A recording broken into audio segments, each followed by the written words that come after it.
یوه مسله دغه دی چې سوال دا کېږي چې که چیرې جمعې لمونځ شروع دی یا جمعې خطبې شروع دی آیا زه خپلې خونې کې ظهر لمونځ کولی شم که نه شم کولی هیڅ معنی نشته کولی شي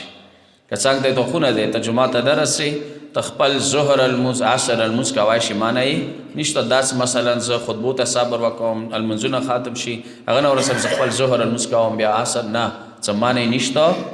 کولی شي مشکل نه لري دویمه مسله دا دی چې دا جمعې لمونځ واجب دی که نه دی واجب کسه ایمو اشیاو فکر کې مستحب المونځ جامع سره بدعات و باطل دی دې مو اشیاو فکر کې اوس وخت دغې روژې میاشتې کې تراویح المنځونه دي چې موږ اهل سنت ورونه کوي ایمو فکر کې شته هر شپې شل رکعته لمونځ دی لیلة القدر سل رکعته ټوله میلاو کې زر رکعته کېږي خو شعار دا دی چې دا مستحب المونځ جامع سره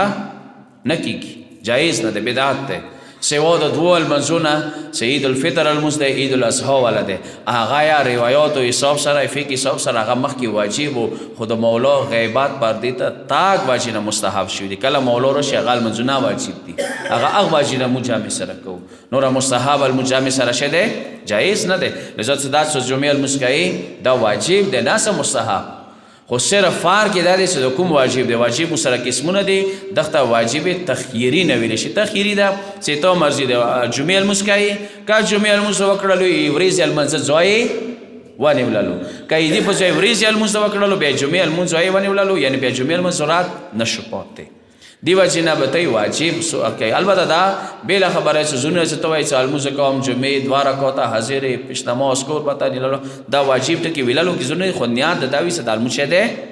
واجب تخیري دی مخیر تا د اختیار دی دغه دوه لمونځ کې کوم یو د کولو درېیمه مسله اسپری والا دی ځنه کسان دي سلیوي مسله دی آیا مو اسپری کوی شو که نه شو کوی اسپری مو دوه قسمه دی